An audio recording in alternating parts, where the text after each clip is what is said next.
Esports Stories presents 322, a short story. If you are active within the professional Dota scene, you surely came along the number 322. And if you ever wondered where this meme had its origin from, this is the full story. On the 14th of June, 2013, Team rox.kis played versus Team zrage within the StarLadder Series Season 6. It was the last game of the season, and Team rox.kis played with the following roster. BZZ is perfect, Dread, Yol, Solo, and DNQ as the stand-in.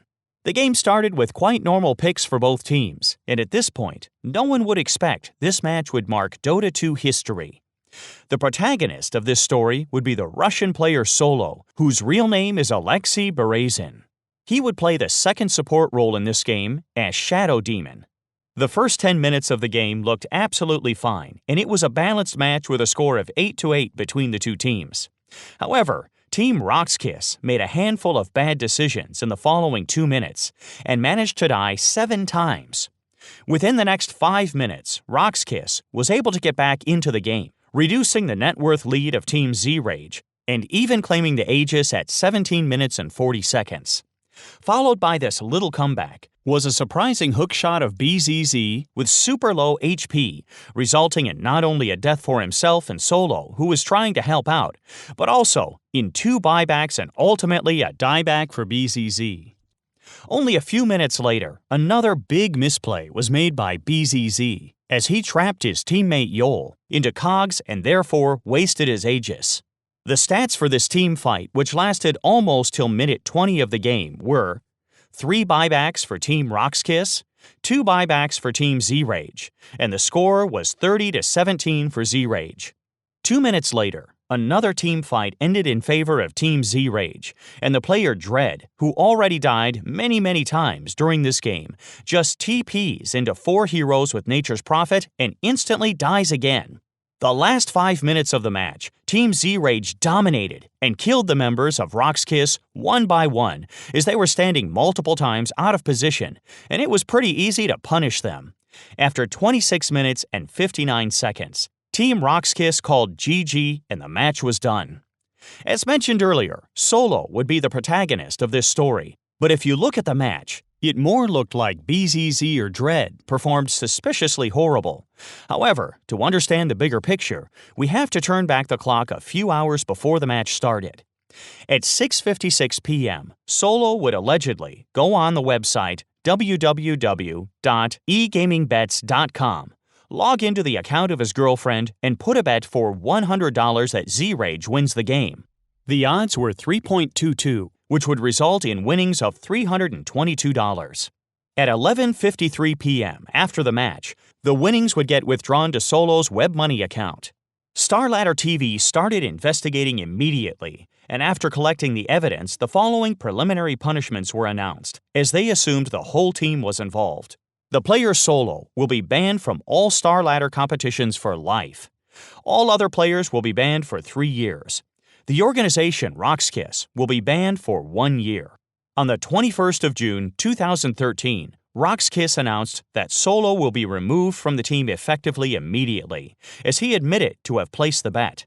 The manager of rox.kis, Denis Pestretsov, stated, "Unfortunately, all accusations regarding Solo were confirmed, and he confessed to the crime. Aleksey used the tournament situation. The match did not mean anything in terms of points. Kept it from the other team members that he had bet money on their opponent, and then did everything in order to make sure that the team lost the game. Choice of heroes, in-game leadership. Despite the motives, whatever they are, and the fact that Solo had a great reputation and a great level of play, such an act by Alex has dashed all past achievements, and he has no place any longer among the players of rox.kis." Solo also made a statement that day. "Guys, I am sorry. I am very sorry. I kept a secret from the team and could not admit it at once. I apologize to the community and in particular to those who have supported us for my actions. I also apologize to StarLadder and all of my teammates in rox.kis. I let you down. I'm sorry. I will be cheering for you and hope you find a good player and will continue to delight everyone with your play." The replacement for Solo was quickly found, as Sharfik, who left the team 3 months earlier, was welcomed back as a temporary stand-in.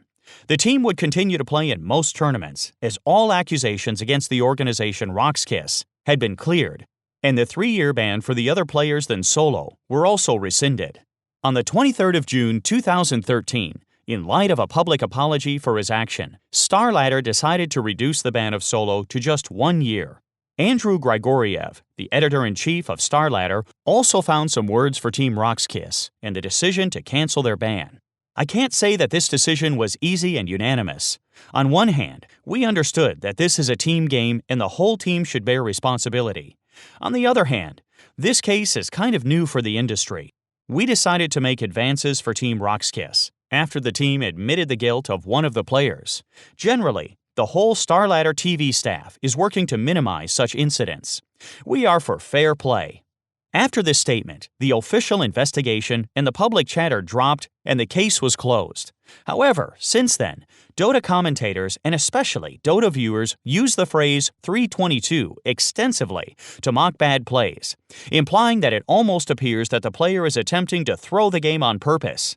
If you watch a professional Dota 2 game nowadays, you will definitely see 322 pop up in the chat box multiple times. What do you think about this story? Let us know in the comments section, and don't forget to hit the subscribe button and give this video a thumbs up if you liked it. See you next time on Esports Stories.